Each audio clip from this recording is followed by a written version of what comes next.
Hello, good afternoon, and welcome to the second lecture of Sanjeev's on towards theoretical understanding of deep learning. Just to get an idea, any people here who were not in the first lecture? Okay, so I'll speed through the first few slides. So yeah, the recent breakthroughs in machine learning depend on deep learning. And the way I set up machine learning was that it's trying to train these models, which learn the right input-output behavior from training data. And a simple subcase that we studied was a linear model, scoring human reviews. And generalization is a process, is the opposite of overfitting, which is if the loss on unseen data, the held out data, is similar to that of training data. Okay, so under the assumption that the data was independent draws from some fixed distribution, if the loss on unseen data that you had, the held out data, is similar to that of training data, then you are reasonably confident that even for future data that you haven't yet seen, you'll have low loss. And the main algorithm for training is gradient descent. And as we noted there before, gradient descent can be improved with various tricks, time varying eta, use of past gradients. It sounds kind of counterintuitive that it seems like you should only go along the direction of minus gradient right now. Why should it help to know what the gradients were in the past? Because you've already moved on. But somehow it helps. That's called momentum. There's regularization, etc. All right. And yeah, and that's the simple subcase of deep learning that we are looking at. This alternating applying a matrix and then a nonlinearity. That's a deep model, and the rest is all the same. So I should note that these days there's a trend of using models that can be strung together, which specialize in different things. So like for a complicated language task or vision task, you may string together some models and you can train them end to end so long as the interface between the models is differentiable.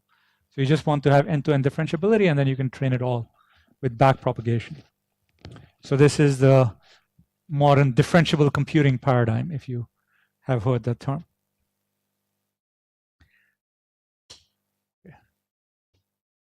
Brief history. This idea of deep nets has been around from the 1940s. These neuroscientists, McCullough and Pitt, introduced it in 1943, and there was a few decades of neural nets research. And then Minsky and Papert demonstrated that one-layer nets, which is what people were using at the time, are very limited. And that somehow killed deep learning or neural nets research for a while. But then at some point, people said, okay, we're going to train deeper nets, more than one layer, and the backpropagation algorithm was invented. LeCun et al. Popularized convolutional nets, which are very important today. And then finally, in 2013, there was a breakthrough paper of Krzyzewski et al., the Hinton group, on computer vision using ReLU's gates in the neural net, in these nets. And that's a very simple kind of nonlinearity. And it was a breakthrough because it suddenly showed that, you know, all these, for decades of, the decades of research in computer vision where people were using handcrafted models could be swept away with just large models trained on data on modern computers. So it was, yeah, it was a breakthrough in that it leveraged a lot of data, leveraged new GPUs, which was the new powerful computers, etc. Okay, so some questions which I sketched in the last talk. Optimization, when and how can training find decent solutions? Overparameterization, that why does it help? Does it help? Why do nets generalize, predict well on unseen data, etc.? The role of depth. I'll talk about unsupervised learning using deep nets, something called GANs, and simpler methods to replace deep learning. Actually, that I won't talk about today. I have this slide, but I removed that part from today's talk. So first thing I'll talk about is actually overparameterization, not optimization. Then we'll go to optimization.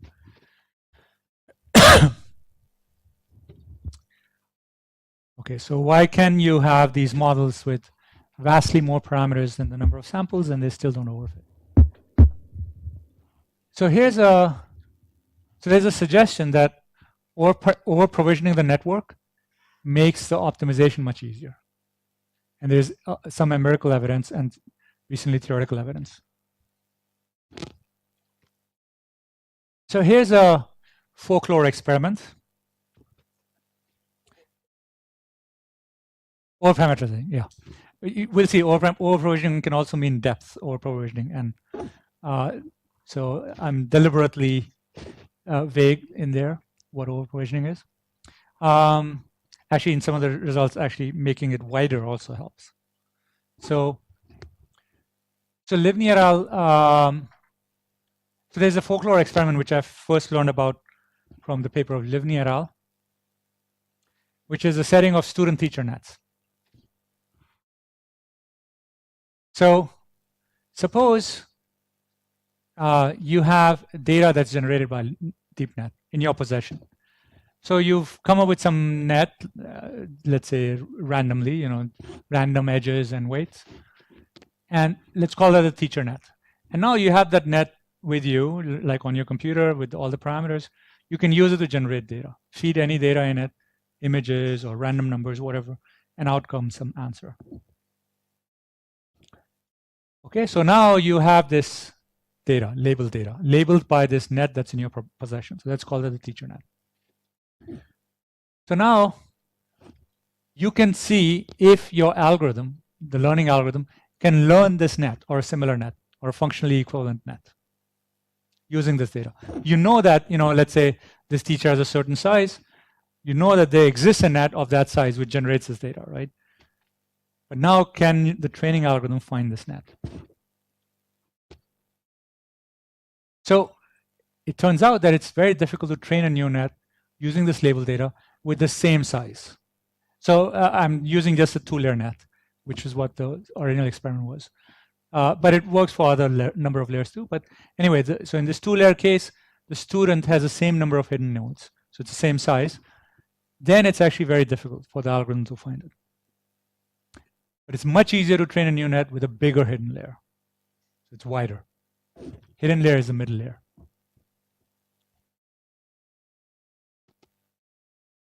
So the question is, explain this. So this seems like theory should be able to explain.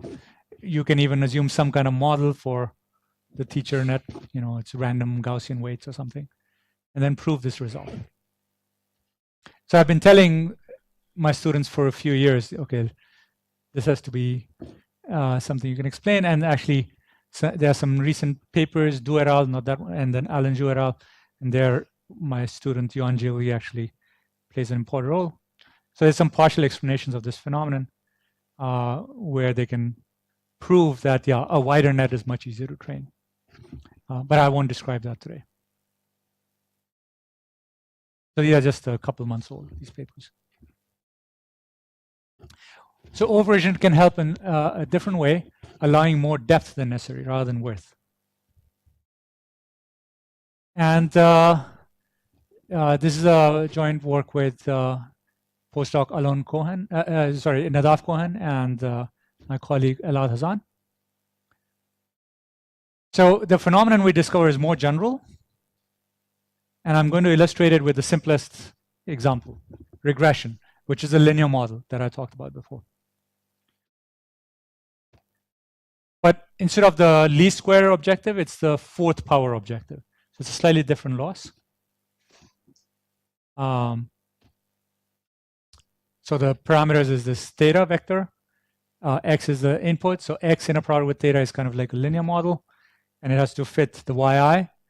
And instead of measuring the correctness of fit using a square loss, it's a 4th power loss. But it's just what's called regression, linear regression.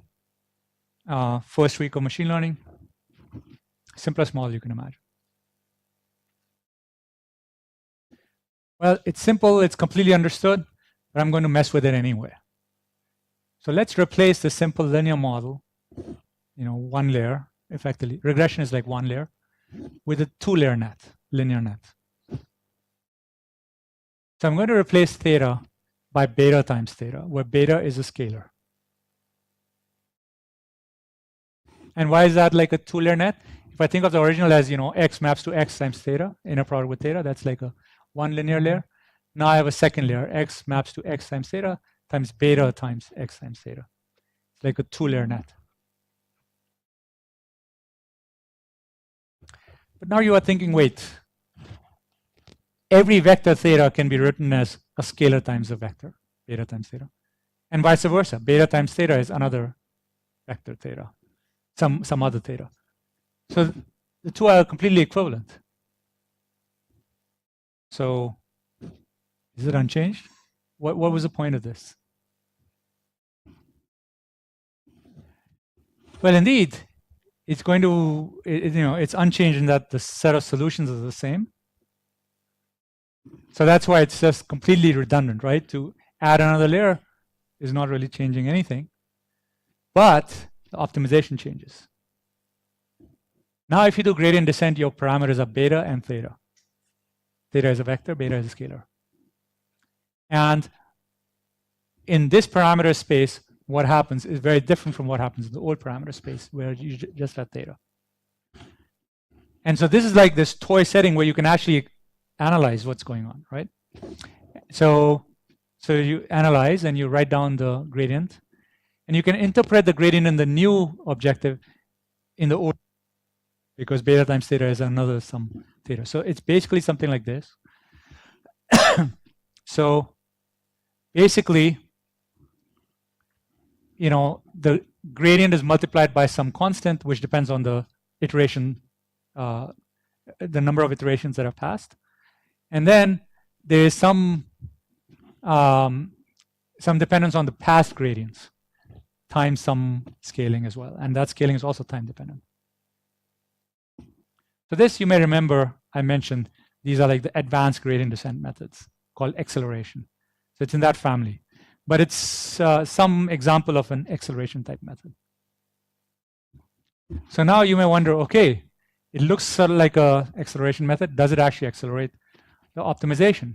And indeed, it does. So you go from one layer to two layer, you made the model a little bit more complicated, but it accelerates the training. So this is on standard data set, UCI regression task. And these are some off-the-shelf and famous methods like ARA-grad and ARA-delta. And our method with just an extra, one extra variable beats them. So this is an empirical study here. So yeah, similar effects are observed in nonlinear deep nets, where you replace fully connected layers by two layers. And we give some theoretical analysis and some proof that the acceleration effect is not obtainable via standard manipulation of the original loss function. So you can't do some simple standard manipulation, calculus manipulation, but you go to two layers or multiple layers, and it accelerates. Sorry. Yes. I have a naive question. Isn't there a flat direction with this beta in your Is this a what? Isn't there a flat direction in this once you add this beta? I mean, why doesn't that just cause gradient descent to? Just because you could change theta and change beta in such a way so as to leave the loss function unchanged. Correct. So there's a flat direction. Correct. Doesn't that cause the Jacobian to be? I mean, why is it naively? I would have imagined it is non-convex. Yeah. In case I wasn't clear, the original loss function was convex. You add the beta thing, it's non-convex. So it has all the complications of non-convexity as far as we can tell. But gradient descent does fine.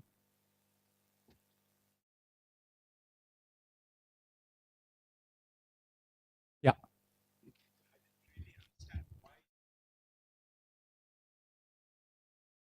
Yeah.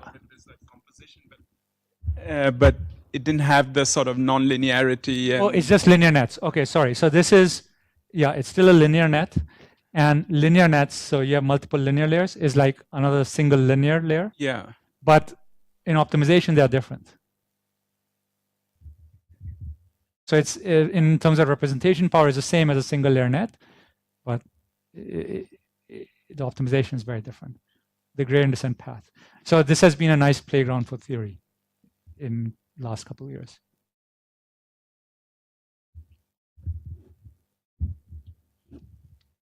Okay, so these two vignettes suggest that optimization can improve when the network is overparameterized. And in fact, these days the general feeling is that because the networks are so overparameterized, the optimization becomes very easy. So all, even though the objective is non-convex and the landscape has all kinds of crazy things, but somehow optimization becomes easier. Yes? In the previous slide, I did not see the gradient with respect to beta. I mean, yeah. So turns out you can interpret the gradient with respect to beta and theta in terms of just a theta. That's why we are doing the linear net. There's an interpretability to this gradient of the multi-layer net. And so yeah, that's what the contribution was.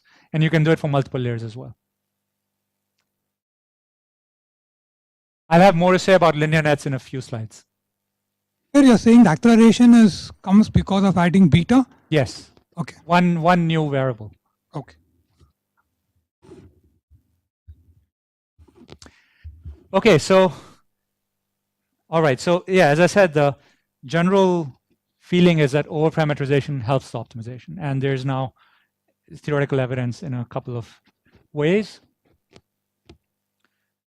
But that goes back to overfitting, right? So textbooks warned us always, and even William of Ockham in the 1,000 years ago warned us that using complicated models will get you into trouble. They overfit. So I'll just illustrate what I mean by overfitting. So over here is a prediction error, and here is the model complexity. Think of it as number of parameters in the model. But you can use other variants of complexity, like width or something. And the general feeling is that, okay, so on the training data, as you allow more and more complicated models, more variables, you'll fit the data better and better, right? Strictly no worse, and in fact, a little bit better. So on the training data, the error will drop as you make the model more complicated. And then the textbook says that on the test data, namely the held out data, the model that you train will fit better on the, predict better on the test data for a while. But when the model gets too complicated, it'll overfit, and the test error will go up. The error on held out data. So this is a textbook picture of overfitting. And this difference between the training and test is called the generalization error. I think I've mentioned that before. So that's the overfitting. So in this, you can see that the complicated curve is basically passing through all the data points. So the training error gets smaller and smaller. It's basically passing through the data points. But the test error gets worse. Or it's much worse than the training error anyway.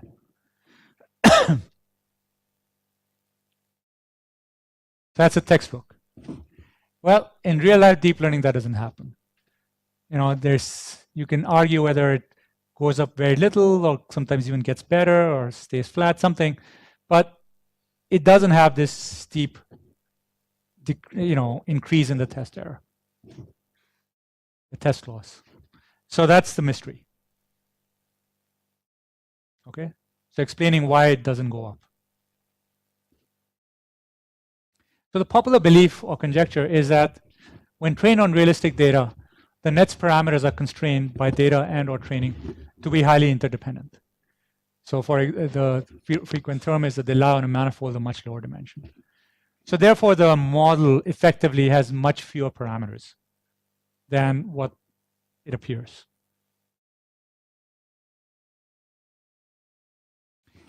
And people thought that somehow there's something magical about gradient descent, about regularization, which I didn't talk about, and about the data. So somehow this excess capacity is eliminated. And the set of models that fit the data according to gradient descent have much lower dimension, effectively. Well, there was this nice experimental paper which cast some new light on this by Jang et al. caused it got a fair bit of attention. So they showed that the standard training algorithms by themselves, gradient descent, regularization, etc., do not eliminate excess capacity in deep nets. My takeaway from that was that the properties of data play the most important role. So here was the experiment. So they showed that deep nets, the standard deep nets, had so many parameters that even with standard training, gradient descent, regularization, etc., they can even fit random data. So this was the true labels. Okay, so this was on Vision dataset, labeling images. So this is a true deep. So the training error drops to 0 after 5,000 steps. Well, then you add some noise. So you shuffle some pixels, you make some pixels random, you make them completely random. You even make the labels random. Pixels random, labels random. So it's basically just output of a random number generator, the entire data set. And still, this Inception V3 net, popular net, attains 0 training error. Okay, you're using standard training. It just attains 0 training error. It takes a little bit longer time, factor 3 longer time, but it attains 0 training error. Okay, so this nets, even with the standard training algorithm, can even fit completely random data. Yeah.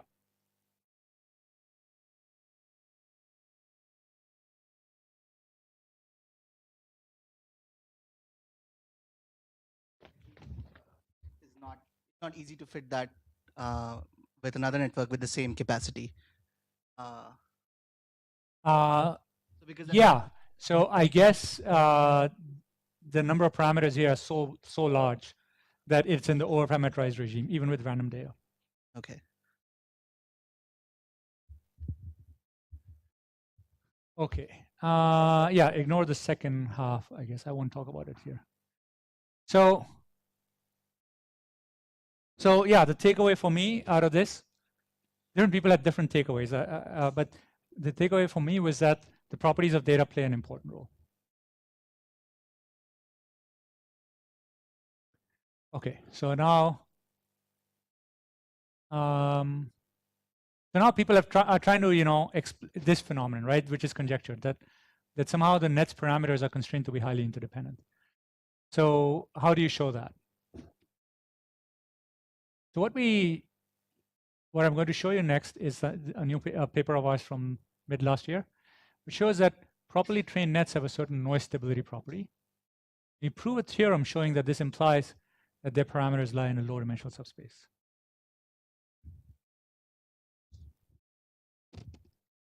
So I'll describe to you the noise stability experiment. So this is a properly trained net, and at the end of you finish the training, and we're exploring the properties of this net. And the experiment is the following.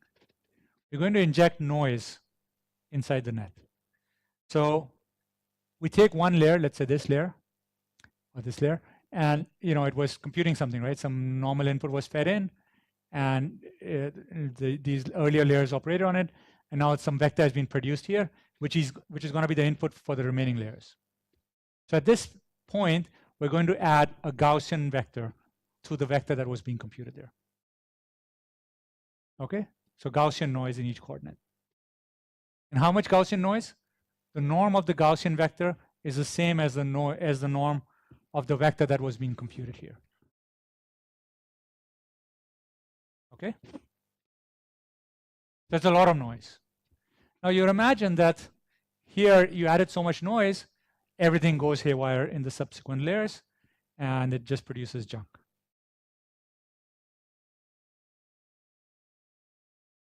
Well, turns out that doesn't happen. The remaining layers reject the noise. So these plots are showing the following. So you inject there's 100% noise at a certain layer. And then how much change do you observe in the norm, in terms of norm, at the subsequent layers? And turns out that within a few layers, like if you inject this noise at the 3rd layer, by the 9th layer, most of that noise has been rejected. And that vector that was computed at the 9th layer is basically the same as the original vector. Okay, so that's what this is showing, noise injected at various layers.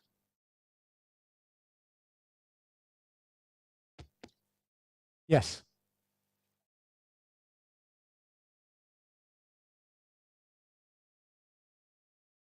Adversarial examples are not Gaussian noise. It's adversarial noise. So yeah, the question was that if you add adversarial noise, you can change the output arbitrarily, even with a small amount of noise. But with Gaussian noise, it doesn't happen. And the theory is going to exploit that, as you can imagine.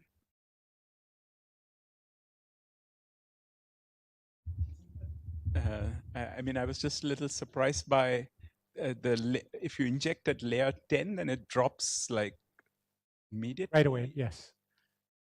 Almost immediately at layer. Correct. Right. Wouldn't it have been? I mean, no, the earlier layers are definitely more noise sensitive. Okay. I see. I'll return to that if I forget to. Yeah, ask me again.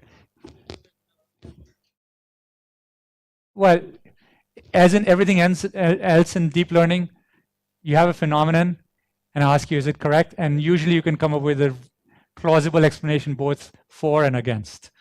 And you have to look at the experiments to see which happens. Okay, so yeah, von Neumann, who was at IAS and made the world's first computer, or the first modern computer, thought about noise stable computation because, of course, he was making computers out of vacuum tubes, which failed all the time. So he understood that in order to improve reliability of circuits, you add redundancy. Okay, but those were hand-designed circuits, right? He was designing circuits so that if some components go down, they still work correctly. Those were hand-designed. Here we are talking about circuits that were trained by gradient descent, by some organic process almost. And they happen to be noise stable. Nobody has designed them by hand. Okay? And, but the key insight was, of his was that circuits are noise stable because of redundancy. And now we'll show that this kind of noise stability we identify also involves some redundancy.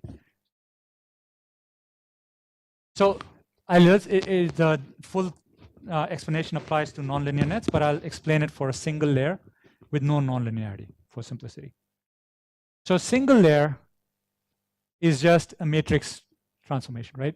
A vector x comes in and out comes matrix times x. Matrix is this layer. So let's just understand what it means for this single layer to be noise stable.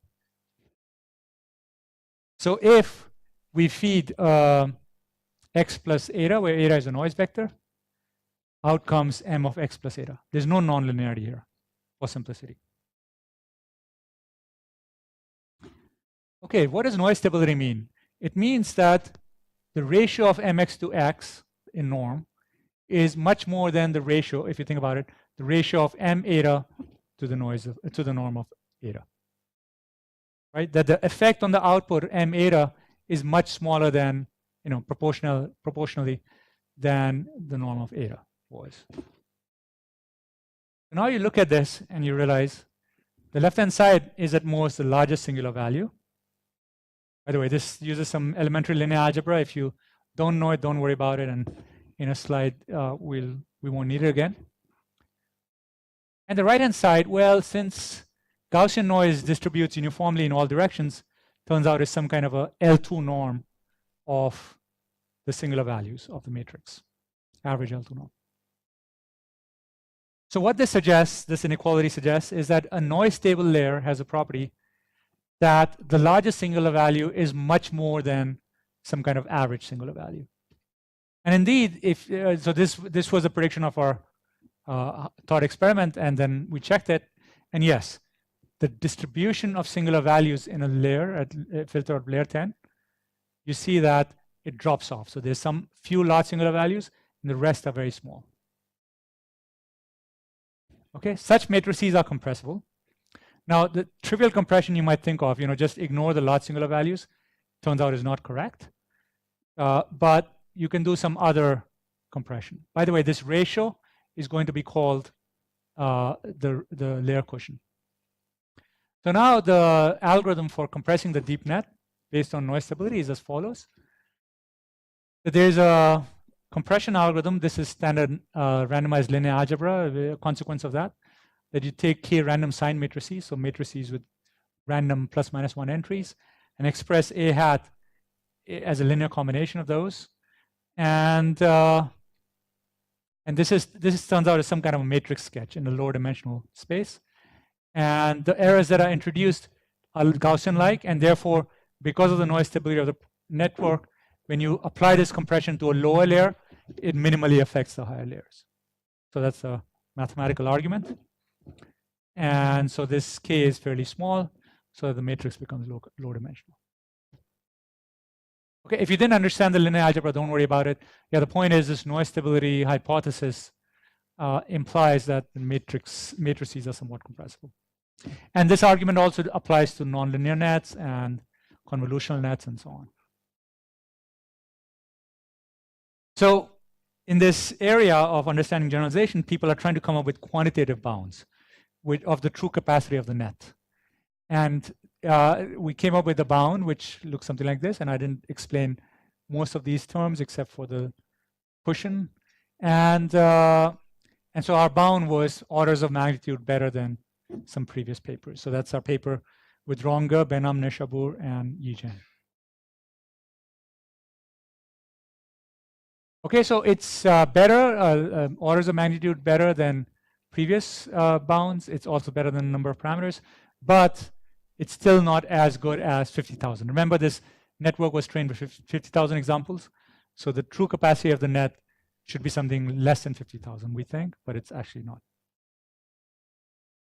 Okay, this bound also qualitatively predicts generalization. So remember those experiments, like you have corrupted data and corrupted labels, etc. And generalization drops, right? Like it overfits. And indeed, our bound predicts that qualitatively. And it also evolves during training on normal data, so that as generalization improves, our bound improves. So it's some kind of a partial story for explaining generalization. It's still not the final story. I ultimately don't know why trained nets are noise stable. I have some hypothesis, but I don't know of a definitive one. The quantitative bounds are still too weak to explain why nets with 20 million parameters generalize with 50,000 examples. I think the argument needs to involve more properties of data distribution in our training algorithm. And I really like these new papers also of Gunasekar et al. And Du et al., which quantify the implicit bias of gradient descent towards low capacity models. I think this is a very nice research direction. Okay, so that was generalization. I think it's maybe a very central issue in deep learning. And I'll now move to optimization.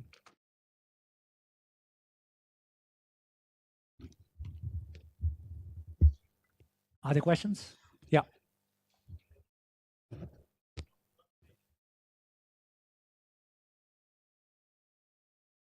I can't hear you. I think it's not on. Yeah, I was just saying this is maybe a broader question, but if there's a reason why we're wary of overfitting and we use Occam's razor. That's because in a realistic physics experiment, for example, if you didn't use Occam's razor, your data wouldn't generalize correctly. So in all of this, I mean, I think you said repeatedly in realistic experiments things do generalize correctly, but presumably there's some implicit understanding of what realistic is. No. No. Yeah, this is the problem. It's a circularity that, what makes a sequence of pixels an image of a dog? The only mathematical description that we have of that is a deep net. So maybe there's some teacher-student kind of thing has some relation to this, that there is a ground truth net with 50,000 parameters, which describes this, and we are using 20 million, but that's just overparameterized, and somehow some of the new results are trying to develop that kind of theory, that the ground, of the teacher-student net.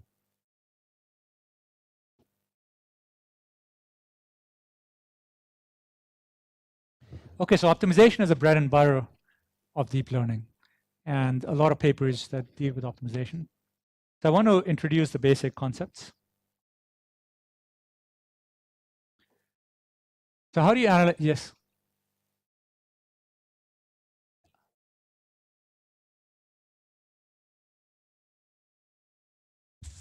Not 0. So no edge weight becomes 0 in the. Then low dimension would translate to what? Sorry. Then low dimension would translate. Oh, so for instance, you see this. The matrix. So these are fixed matrices, random matrices, and you're expressing the layer matrix as a linear combination of those random matrices. So it's lower dimensional in that sense. Just in linear algebra dimension.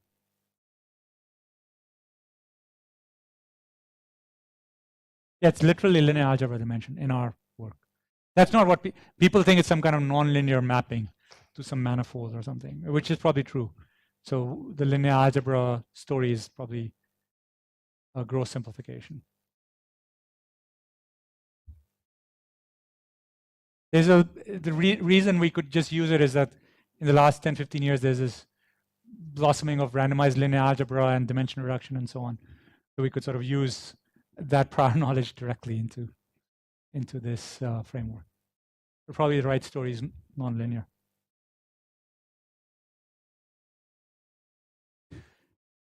Okay, so how do people analyze gradient descent? So notice that if the gradient is non-zero, then they exist at descent direction. So now the possible goals could be find a critical point where the gradient is 0, so any critical point. Find a local optimum that is bottom of some valley, which means that at that point the second derivative is positive semi-definite. Or find the global optimum theta star. Then assumption about initialization, if you're going to do theory. Convergence from all starting points, convergence from random initialization, convergence from special initialization. All of those, people have done those kinds of work. I'm just giving you an introduction to terminology in this area.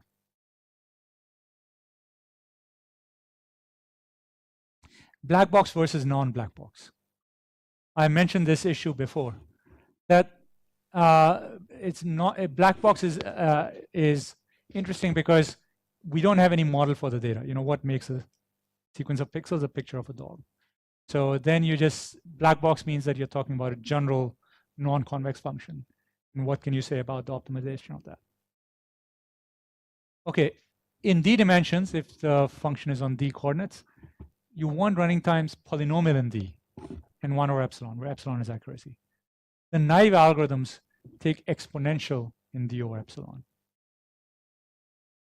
Okay, so d is like could be a million, so exponential of d is just a non-starter. So where does this exponential of d comes from? So this is the curse of dimensionality. I remember that I was quite surprised the first time I saw this fact, probably in undergrad class, that d dimensions for large d behaves very differently from low dimensions that we're used to, like 3 dimensions. So for instance, in 3 dimensions, so this simple fact that in d dimensions, there are exponential in d directions whose pairwise angle is more than 60 degrees.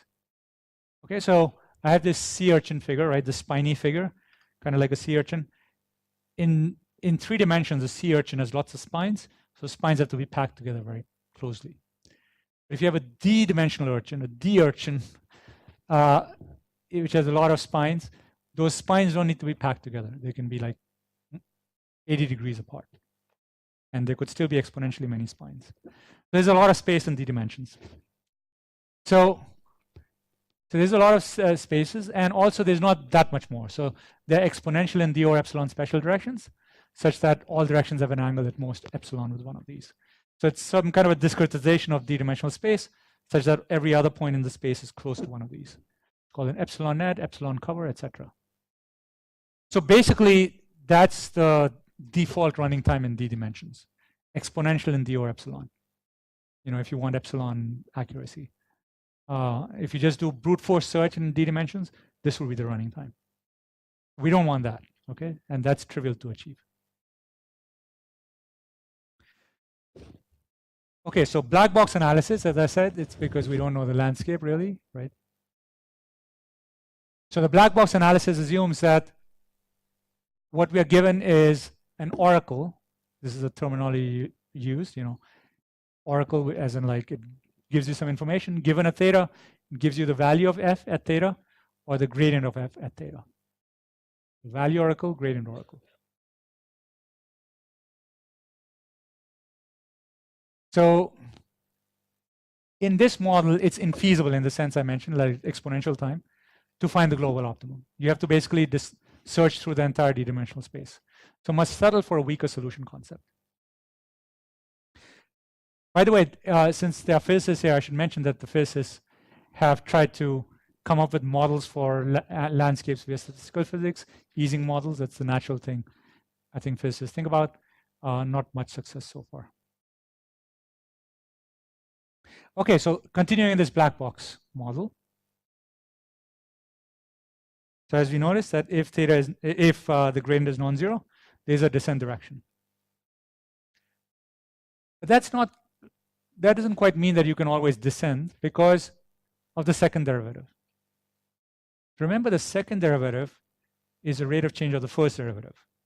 So if the second derivative, which for a multivariable function is, remember, the Hessian, it's a matrix itself. If that second derivative has a large value, that means the first derivative is fluctuating a lot. So if you take a finite step in a certain direction, you were hoping to reduce the function because the gradient was negative, like the, that whole thing was negative, but you actually don't reduce it. Because the second derivative is high, by the time you get there, the gradient has fluctuated and you don't actually end up reducing the objective value. So therefore, to ensure descent, you have to take small steps determined by the smoothness. And smoothness is some kind of norm of the second derivative. And so yeah, so if you balance out the norm of the first derivative and the second derivative, you get that the number of you can get to epsilon error via steady descent. Okay, and it just uses some Taylor series expansion, and you see that if the steps are small enough, then you make progress at every step. All right. So if you keep making progress, at some point the derivative has to be 0. Otherwise, you must be at a global optimum. So okay, so the derivative has to go to 0. That's called a critical point.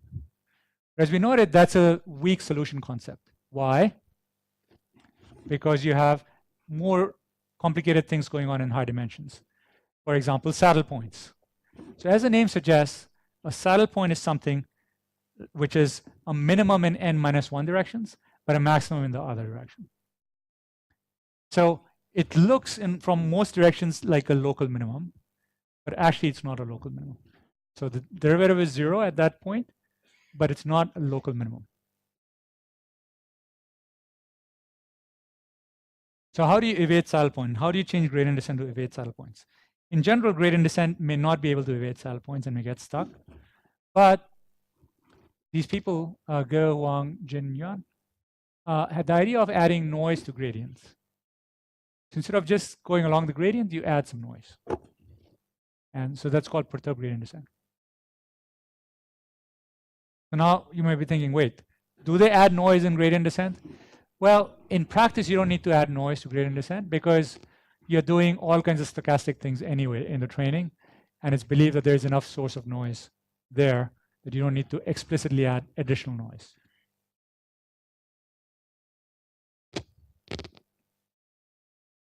So, but now that you've added noise to the gradient descent, it's no longer a deterministic algorithm, right? Just following the gradient.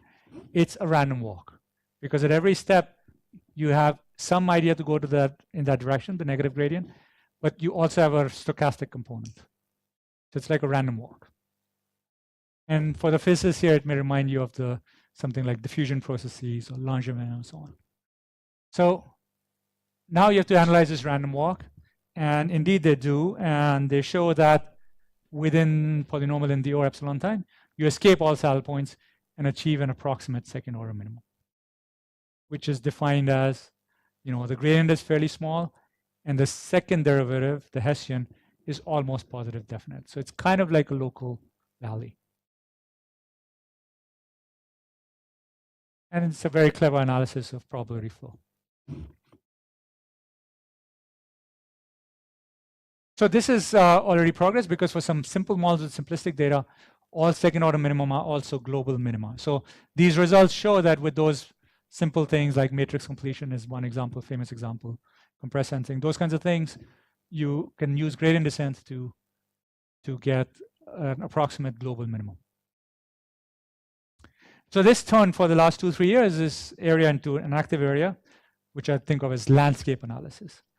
So because we had this result that you can arrive at you can evade saddle points and arrive at a local minimum, people identified all kinds of problems where the local minimum is good enough. So every local minimum is basically like close to a global minimum. So there are various possibilities in the landscape, the loss landscape.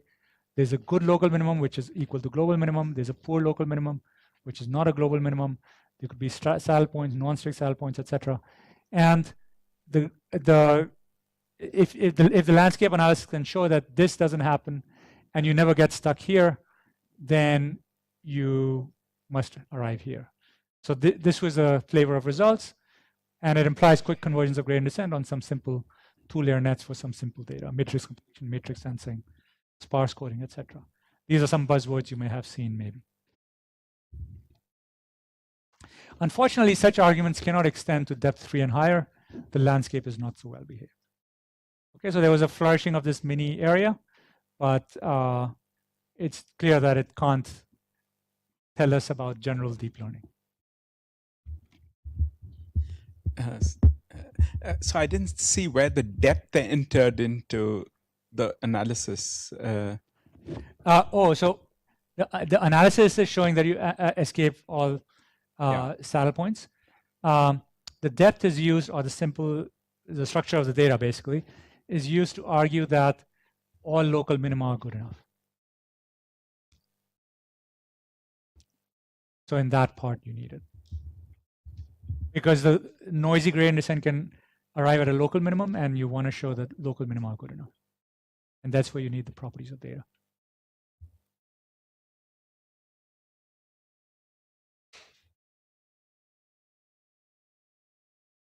Okay.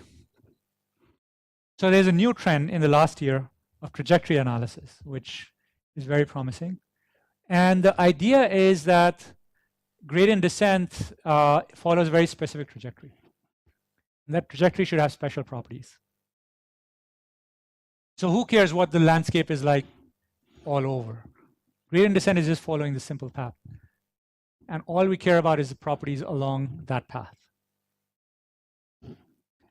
But of course, in order to do that, you have to first characterize that path.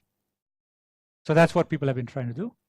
And some of the new results, actually almost all the new results that are coming out in the last year, involve some kind of trajectory analysis.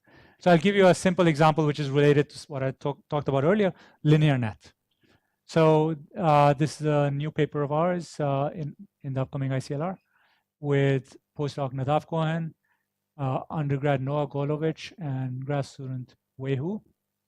We can prove global efficient convergence of training on linear deep nets.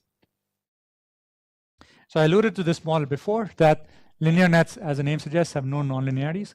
So it's just a sequence of matrix transformations. M1, W1, W2, W3, Wn. Now, of course, product of matrices is itself a matrix. So this is really a linear net, single layer linear net, equivalent to. Okay? So what's the point of studying this? So indeed, in terms of expressivity, it's like a linear net. So it's effectively like matrix regression. But the point is that gradient descent doesn't know this. Because gradient descent is given this multi-layer net, and it's trying to optimize all of, update all those variables. And it's updating all those things independently or sort of in a different way. So it doesn't know that they can all be collapsed into a single layer. So it's doing something in it's operating in some non-convex landscape. Okay, we discussed this briefly when I talked about the acceleration phenomenon. And so gradient descent doesn't know. So it's doing this kind of update where all the layers are seemingly updating independently, right? And it's the full difficulties of non-convex optimization. So it's known that if you look at the entire landscape, it's very messy. But what we show is that along the gradient descent path, something cool happens. There's a lot of structure. So the lemma is that gradient descent moves layers matrices in tandem. What do I mean by that? That if you look at the layers, so the wj plus 1, wj, the two successive layers, the matrices have this property. Okay? So they're sort of moving in tandem.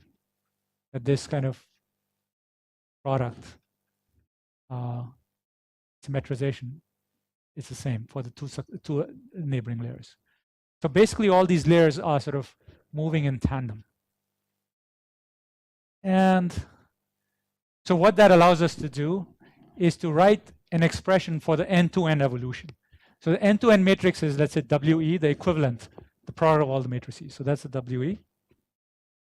And that matrix, you know, which if you were not doing deep learning would be just matrix regression, is doing like matrix regression, but in front of the gradient is some new matrix that's added out. That's added on top. And that's like a preconditional matrix whose properties we can analyze. So this is how we analyze the acceleration phenomenon earlier, and here we're actually analyzing efficient convergence globally. Okay. So I won't say anything more. Just wanted to give you a taste of, you know, the kinds of things you have to analyze. So now you have this gradient descent equation. And you have to show that it's going towards the minimum, the global minimum, fairly rapidly, and you have to sort of understand, you know, how quickly it's getting there, and you have to understand these matrices. Yeah. So when I started doing these things, you know, in computer science for a long time, especially in theoretical computer science, you know, we work with discrete things, you know, graphs and numbers and so on, integers, and this is very continuous. You know, I sometimes wish I had taken more physics courses or something to prepare for this. Okay, last part. Oh, I'm really 7-8 minutes. Okay, I'll quickly tell you theory for generative models and generative adversarial nets. So it's this thing, you may have seen them in magazines and newspapers, deep nets that generate realistic images.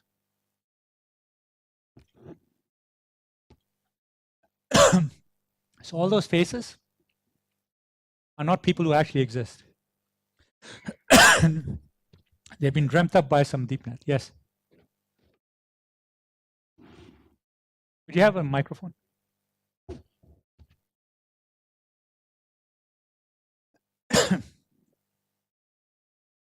In the previous slide, you had a lemma. So the covariance of the next layer equals to the gram matrix of the current layer. What is the insight? I mean, what's the gradient descent moves such that it has this property, yeah. What's the insight? I mean, insight meaning consequence, or why does this happen? Yeah. Why does? Yeah, I mean it's not completely trivial. Yeah, I mean people have studied linear nets for many years, and this was a new observation, new lemma. Yeah, you have to analyze that gradient descent path and see that this is the invariant in it.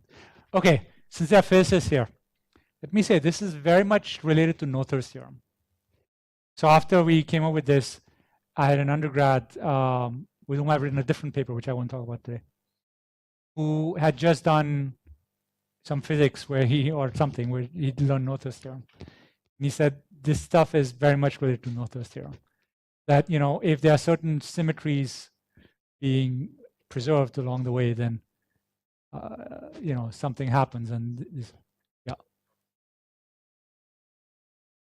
So he explained it to me. Yeah, that was interesting. So that's when I felt like maybe I should have taken some of those physics classes that you guys took. So we used that insight in something else that I did with this student. This last formula that you had, this end-to-end matrix evolution. So were you saying that it's because of that prefactor that that's what makes the thing more efficient, the convergence to the global minimum? Yeah, it's important. Yeah. So wait, okay. So that's two separate things. So more efficient, that was a previous thing where you can analyze like regression or something, and then for multi-layer, it looks like acceleration, empirically it accelerates, but we had no proof. Here we actually have an upper bound on the running time. So that's a new aspect. So people have been trying to prove, even for linear nets, that it efficiently converges to global optimum, and we have a proof for that. But this is not the fine-grained acceleration phenomenon. But it's because of this. If instead of, as you said, if you had just had one matrix and did no, it would be fine. One matrix would be fine. One matrix is regression. That is convex. It converges rapidly. Gradient descent goes to the minimum. Yeah, yes. But then you wouldn't have had that prefactor. That you would not have. That would be fine. So the preconditioner is actually complicating the analysis. But is it complicating, or is it also helping? It helps optimization. It complicates the proof. It complicates my life. It helps optimization in the sense it's faster. It's faster than having had a single matrix. Yeah. Yeah. Which is a well-known phenomenon in optimization, that you use preconditioners. That's why you call it preconditioner.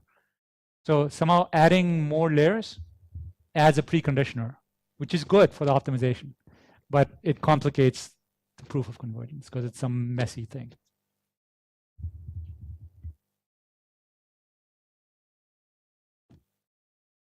P here, excuse me. What is P here? It's some matrix that depends on the end-to-end matrix. That's a function of the end-to-end matrix. It's complicated. Okay, so P doesn't have an explicit closed form, is it? There's some form in our paper, yeah. It's complicated, yeah. Yeah, so again, I emphasize, this preconditioner, as far as we know, is a good thing. But for the proof, it's a bad thing, because you have to analyze that this is making progress.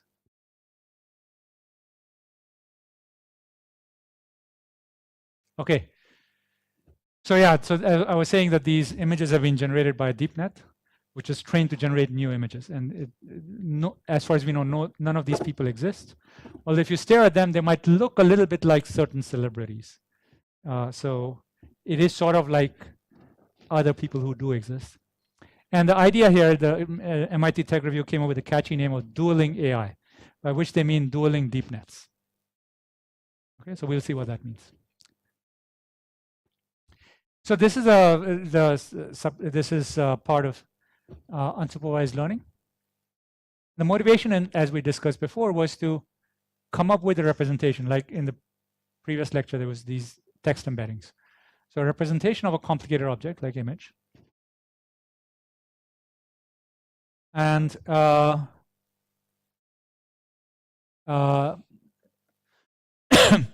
so the feeling is that there's an image which is at the pixel level data, right? So like this image of the number 4, and there's its semantic content, which is just it's an image of number 4. So the semantic content is believed to be lower dimensional. And again, people use the term manifold, but they really have no connection to differential geometry or anything. Just a term for low dimensional nonlinear object. So every image, the pixel level thing, has some representation on this manifold, which is low dimensional. So this unsupervised learning is trying to use a large unlabeled data to find this mapping from image to code. Or in the previous slide, in the previous lecture, it was from text to code. Okay, so something complicated like images or text, you learn to map it to some smaller vector, which is a semantic content. Now, for many years, especially if you're a statistician, this is obviously a problem in statistics where you're trying to learn the joint probability density Pxz, where X is the image and Z is the code. Now, for every image, there could be multiple codes, right? Like you have an image of a kid playing in front of a sea on the beach with trees and other things there. So the image has many things, right? And there could be many descriptors of the image, some high-level descriptor. And vice versa. From a high-level descriptor, you might be able to generate many images. So pure Bayesian would say, okay, there's a probability density on the pair xz, and we were trying to learn that density, or specifically to sample from the distribution z given x. High level description given the image. So the idea is that if you learn this, then you can do all kinds of other tasks, because now you have some understanding of the semantics of this complicated thing. So people try to learn this density function using deep generative models, where the idea is they assume that the code, the semantic content, is a Gaussian vector.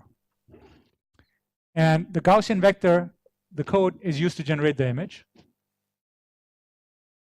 So it's a deep net that maps some code, like a white noise vector or white noise matrix, to an image. And this white noise matrix must be much lower dimensional than the image, so 100 dimensional or something like that. Okay, so that's a deep generative model. So those images that you were seeing were generated by a deep generative model. So meaning you just input random vectors into the net, and it outputs image of a person. Now, the standard Bayesian way of looking at this training was a log likelihood. I won't talk about this too much, but the idea is that you're basically trying to learn a density function, and you are trying to make sure that this deep net assigns high probability to the actual images. Okay, so I won't describe that training too much more. But the adversarial net, generative adversarial net, which I will talk about today, was a way to sidestep some of the deficiencies of that approach. And because the log likelihood objective, the Bayesian objective, favors outputting fuzzy images, because the logarithm of 0 is minus infinity. So it tries to avoid giving 0 probability to basically everything. So basically, it gives a non-zero probability to every image, even a fuzzy one. But instead of log likelihood, this GANs uses the power of discriminative deep learning. Since we know that deep nets are good at looking at images and assigning them labels, use that power to improve the generative model. So I'll describe how that is done. So it involves generative adversarial nets, involves training two nets simultaneously. One is called the discriminator, and the other is called a generator. So the generator is trying to do what we discussed, that it maps a random seed into some synthetic image. So the output of the generator is some distribution on synthetic images. And the discriminator is given either real images or synthetic images. And it is trained as using normal deep learning to produce an output 1 on real images and 0 on synthetic images. Okay, so it has some training data, 10,000 real images, 10,000 fake images, synthetic images, and on these it has to output 1, on these it has to output 0. That's the training objective. You train it in the normal way, back propagation, etc. The generator is trying to fool the discriminator, so it's trained to produce synthetic outputs that make the discriminator output high values. And so that's generated by chaining together this net and this net. And you're trying to train this net so that the output is as high as possible. Okay? So they're both working in opposition to each other. So since they work in opposition, it's like really a two-player game. So in the sense of a min-max objective, so if you look at this objective, the expected output of the discriminator net on real images and the expected output on fake images. The discriminator is trying to make this difference as large as possible, right? And the generator is trying to make this difference as small as possible. So they have these opposing goals. That's why it's a min-max objective. One is minimizing, one is maximizing, and it's really a two-player game, like as in game theory.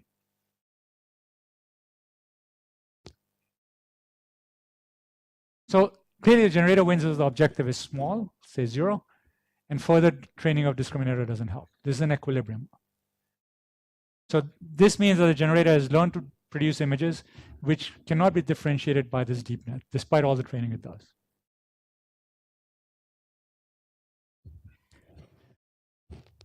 So this idea has taken the machine learning world, especially the computer vision world, by storm. And there are like tons of papers within the last few years. But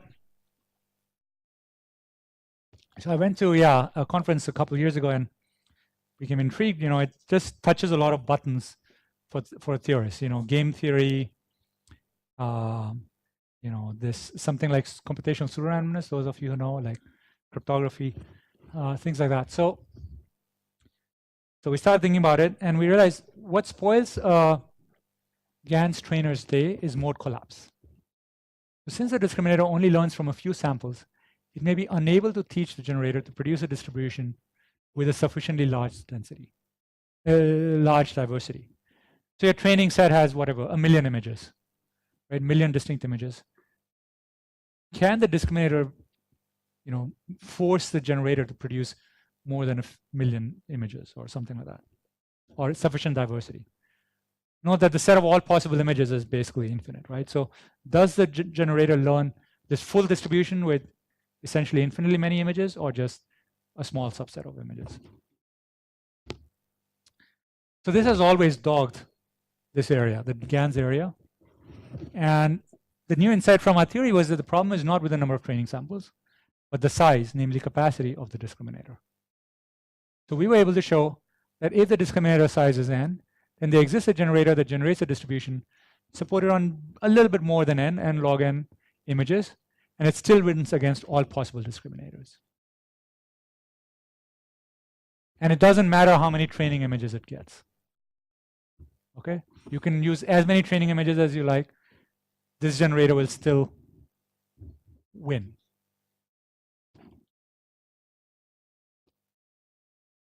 So notice that the real images presumably have infinite or almost infinite support, but n is like of the order of millions. So this could be a much less diversity than the real distribution. So this conclusion was that there are always bad equilibria in GANs under fairly general conditions. And small discriminators are incapable of detecting mode collapse.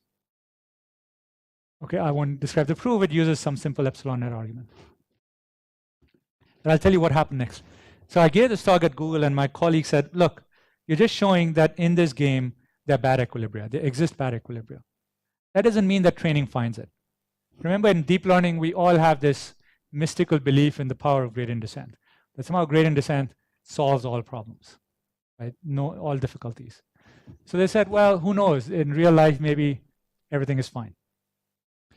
So I, on the drive back from Google, I was thinking about, how do I check whether there's actually mode collapse?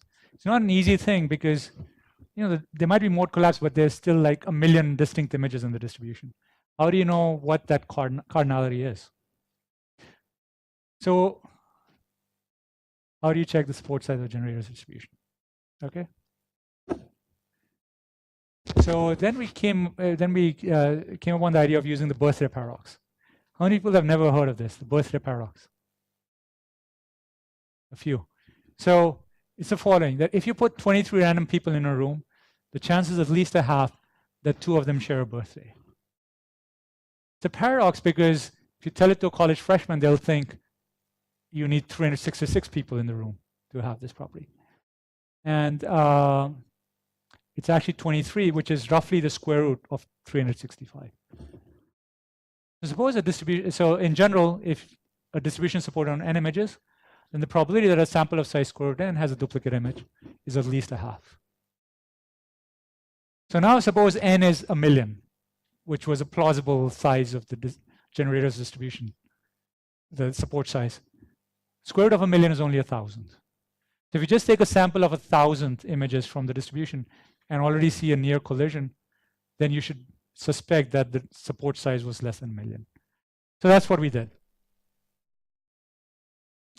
And even 1,000 images is a little bit large for a human to check. So we had first heuristic pre-checks and then the human checks, like 20 instead of 1,000. So indeed, we find that popular GANs of 2017 had problems with mode collapse, and the support size was like 250K, 1 million, something like that. By the way, the training data set is about 200,000. So it's a little bit bigger than training set size as we predicted, but not much bigger. Okay, so yeah, I think this paper and maybe others really convinced practitioners that there's a fundamental issue with GANs that about image diversity. And to the best of my knowledge, it's still not completely resolved. Okay, to wrap up, I think I'm already over time. What to work on, suggestions for theorists. Yeah, I really like physics and PD insights lately, these Lagrangians, Hamiltonians, etc., which I didn't really learn much as an undergrad. I knew they existed, but didn't know much more. I really like unsupervised learning. And of course, the next talk is about unsupervised learning tomorrow. Yeah, some of the theorists don't work on this too much, except for simple things like clustering. Theory for deep reinforcement learning, currently very little. And going beyond 3, I want to design interesting models for interactive learning of language, skills, etc. And again, there will be some elements of that in tomorrow's talk, although not everything that we're working on. So concluding thoughts, deep learning is a new frontier for theory, many new avenues. Best theory will emerge from engaging with real data and real deep net training. I'm optimistic that deep learning methods can be understood and simplified. Thank you.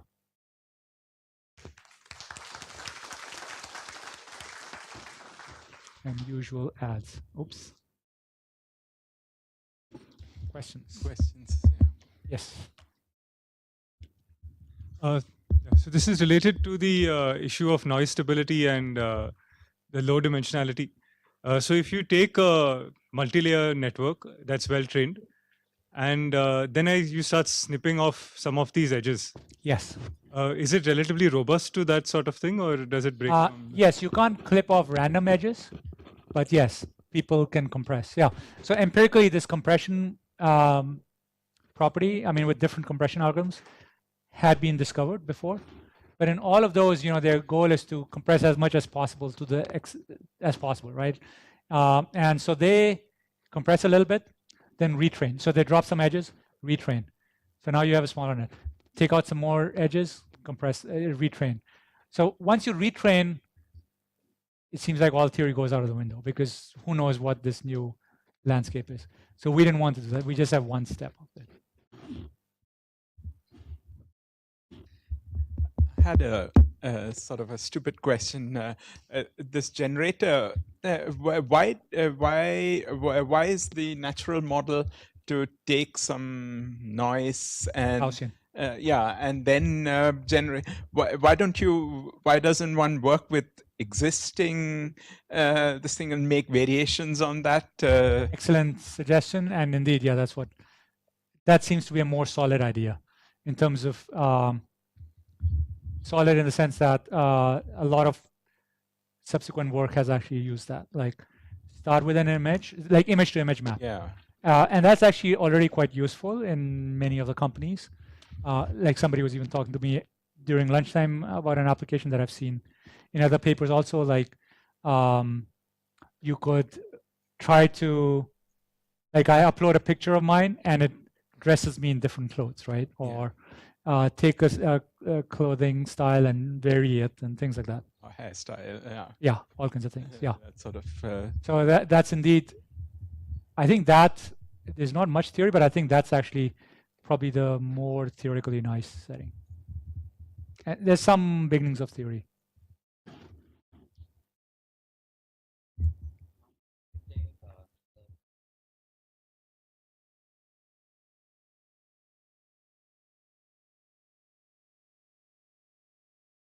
How much are the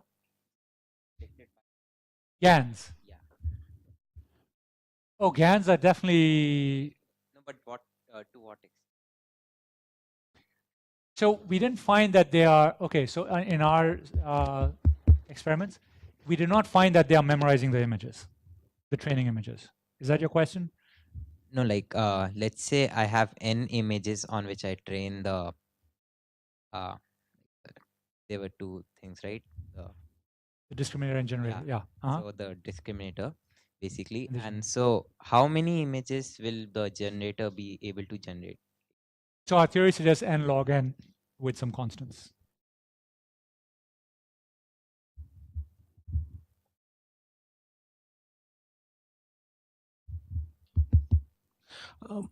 Many of the generated images, for example, for faces look pretty good because there is certain structure to a face, like the eyes, the nose, and the ears.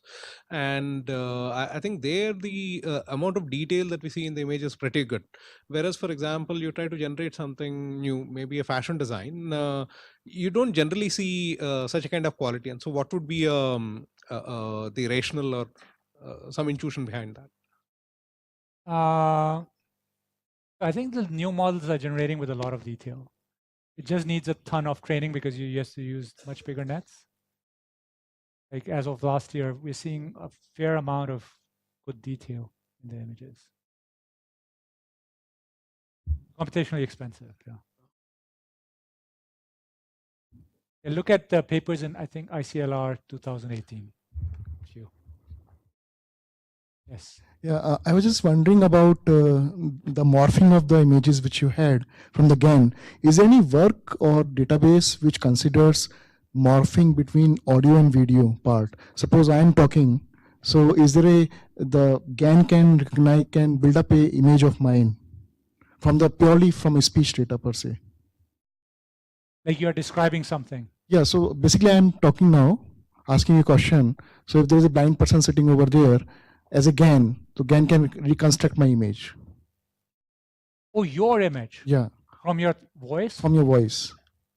That doesn't seem possible. No, but basically what we saw just now in the GAN, so you have a code collapse, and from that code collapse, you constructed an image out of it, right?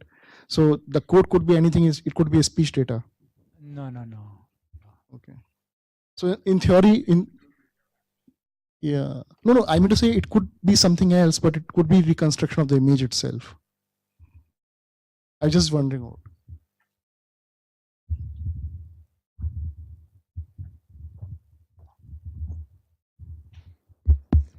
Yeah. I mean, I thought when people talk of adversarial networks, wasn't there also this stuff where you generate images which can then kind of fool the net. Fool the thinking of adversarial examples. Okay, adversarial. I see. Okay, so but you didn't touch on that that aspect, but that's something that it's still not has solved. some theory. People have some minor theory, mostly. I've heard that you can change one pixel and then some. I mean, someone told me something about stop sign or something that a driver. I'm not sure if one pixel, but yeah, or some few number of pixels, perhaps compared to the total size, and then it just. So the theory there, the theory I really like is Zico Coulter's group at CMU has recently started developing nets which are much more resistant to that kind of spoofing, and they design them using convex programming. So they sort of have a verification procedure that the net is immune to those based on convex programming. It's very cool. It doesn't, it doesn't give you 100% immune, but it does give the best known so far, like 3-layer nets, which are relatively immune, things like that. Very nice. But from the theory point of view, this would mean that in the space of the training data or the new data, there are points which have some. Is it that you end up with some very different optimum compared to the? So yes. Yeah. So it's the training does alternate between the proof of correctness or proof of resilience and the training, and it comes up with some very completely different network. So if you just try the proof of correctness or resilience on the original net, it fails completely because the original net is not resilient. You modify the training in a way that it leverages the proof of resilience. And it uses LP duality or convex duality lately to, to get this proof. Mhm. So the proof of resilience shows that if you take images and you are allowed to perturb them up to some norm, then the output doesn't shift. Okay. Do you think transfer learning is more viable than GAN? So that, And GAN, yeah. very different, transfer learning and GANs, yeah. But I'll talk a little bit about related things tomorrow, yeah. Okay, if there are no further questions, let's thank Sanjeev again.